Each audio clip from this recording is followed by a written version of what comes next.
گزشتہ کافی عرصے سے علی امین گنڈاپور کو عمران خان سے ملاقات کی اجازت نہیں ملی تھی۔ آج اڈیالہ جیل میں توشہ خانہ کیس کی بھی سماعت ہے۔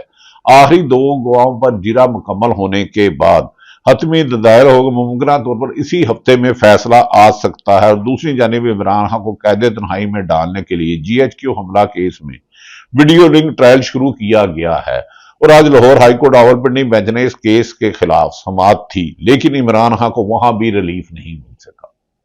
عمران خان کو ریلیف نہیں ملتا، صرف 200 سے 300 مقدمہ درج ہیں۔ تحریک انصاف کے خلاف تو ایسا لگتا ہے کہ انصاف کے حصول کا دروازہ کھٹکایا جاتا ہے، وہاں تالا لگ کے ایلفی ڈال کر چابی کوئی طاقتور جیب میں رکھتا ہے کہ کسی کو انصاف نہ ملے۔ خیر، راولپنڈی بینچ نے ویڈیو لنک ٹرائل کو روکنے کا حکم نہیں دیا، بلکہ 6 اکتوبر تک جواب طلب کر لیا تاکہ وہ سزا بھی ہو سکے۔ دوسری جانب آج آزاد کشمیر میں عوامی ایکشن کمیٹی کی کال پر پورے آزاد کشمیر کے آپ مناظر نہ دیکھ سکیں، انٹرنیٹ سروس بند کر دی گئی ہے، اور کچھ حکومتی گماشتے حکومت کے جو پے رول پہ ہیں انہیں اس ہڑتال کو آزاد کشمیر میں جو اپنے بنیادی حقوق مانگ رہے ہیں کہ ہمیں سڑکیں بنائی جائے، تعلیم دی جائے، صحت دی جائے، بے پناہ قرضوں کا ٹیکسوں کا بوجھ نہ ڈالا جائے، اور ان کا سب سے بڑا جو ہے کہ ہماری جو 12 مہاجرین کی سیٹیں ختم کی جائے، جس پر طاقتور حلقے اپنی مرضی سے آزاد کشمیر میں حکومت بنا لیتے اور وہاں کی عوام کا حاکم کو، اور انہوں نے یہ بھی مطالبہ کیا کہ آزاد کشمیر میں اگر طاقت پاکستان پنجاب سے فورس بھیجے گی، رینجر فوجی کی طاقت کے استعمال سے غیر ملکی طاقتیں استعمال کر سکتی ہیں۔ کشمیر ایکشن کمیٹی نے اعلان کیا کہ ہماری آج کی ہڑتال پہیا جام مکمل پرامن ہے۔ جگہ جگہ جگہ لوگوں نے روڈ بلاک کر دیے ہیں، دکانیں بند ہیں، انٹرنیٹ بند ہونے کی وجہ سے مکمل حقائق نہیں آ رہے، جیسے جیسے حقیقت آتی رہی آپ تک لگائیں گے۔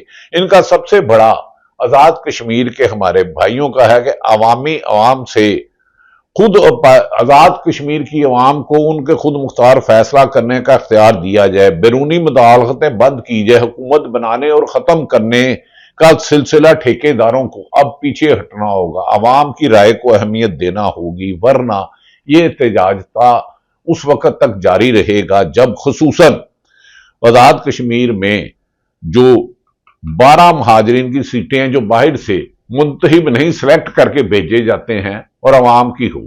ناظرین، اگر حکومت نے وہاں طاقت سے اس کو گمراہ کرنے کی کوشش کی، عوام کو دبانے کی کوشش کی، اس وقت آزاد کشمیر میں بھائی مڈل ایسٹ ہو یا یورپ ہو یا دیگر ممالک ہوں، وہ بھی احتجاج کرنے ہیں کہ ہمیں جینے کا بنیادی حقوق دیے جائے، ہمیں غلاموں کی طرح نہیں، خود مختاری چاہیے۔ ان کے بہت جائز مطالبات ہیں۔ ہر پاکستان کو آئین کا خود مختار پرامن زندگی گزارنے کا اختیار دیتا اور کسی بھی ایک سرکاری افسر کو کسی دوسری کے لیے تکلیف کے باعث اختیارات سے تجاوز کرنا خود ایک جرم ہے۔ اسی لیے قائد اعظم محمد علی جناح، جن کی بہن کو بھی ظلم و ستم اٹھائے گئے، ان پر بھی ٹھیک الزامات لگائے گئے، انہوں نے سول سروس کے ملازمین سے خطاب کرتے ہوئے 1948 میں کہا تھا تمام سرکاری افسران آئین اور قانون کے مطابق کام کرنے کے پابند ہیں، تمام بما اسٹیبلشمنٹ، اور کسی بھی حکمران کے غیر آئینی کام نہیں مان سکتے۔ ادھر تو کچھ افسران، چند افسران اپنی پرکشش عہدے پہ تعیناتی کے لیے ہاتھ جوڑنے سے لے کے نہ جانے کیا کیا اپنے حلف کی خلاف ورزی کرتے ہیں۔ ناظرین، دوسری طرف گزشتہ روز بڑی خواہش تھی کہ پاکستان میچ جیتے۔ پاکستان کی پوری عوام دنیا بھر میں جہاں بھی بچے کرکٹ لور ہے، کرکٹ سے پیار کرتے ہیں، لیکن عرصہ دراز سے بھارت کو شکست دینا ہماری خواہش تھی، لیکن تیسرا میچ ہار گئے۔ جیسے پاکستان ملک کو چلایا جا رہا ہے، ایسے ہی کرکٹ بورڈ کو چلایا جا رہا ہے۔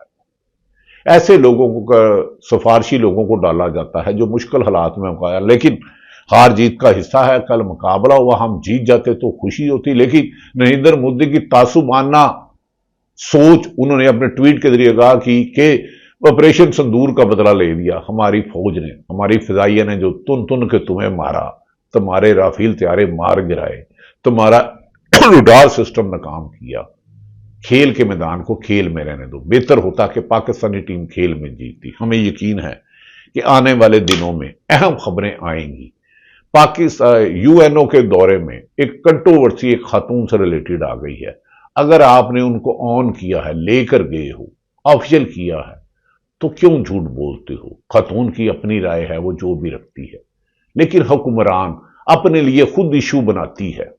ہمارے ہم نے حکمرانوں کو ایشو ڈیفیوز کرتے ہوئے دیکھا تھا، لیکن یہ حکمران ہے کیونکہ عوام کی طاقت سے نہیں آئے. ان کی نااہلی نالاکی ان کے لیے ہر روز ایسے سوالات کٹھے کرتی جا رہی ہے جو ان کے اقتدار میں جانے کے بعد ان کے لیے بہت بڑا چارج شیٹ ہوگی، جس سے ان کا بچنا مشکل ہوگا. ہمیں امید ہے کہ آزاد کشمیر میں عوامی ایکشن کمیٹی کی پرامن احتجاج پر طاقت کے استعمال سے گریز کیا جائے گا اور جائز مطالبات مانے جائیں گے، اور پنجاب اور دیگر جہاں جہاں ناانصافی ہو رہی ہیں اس کو ختم کیا جائے گا.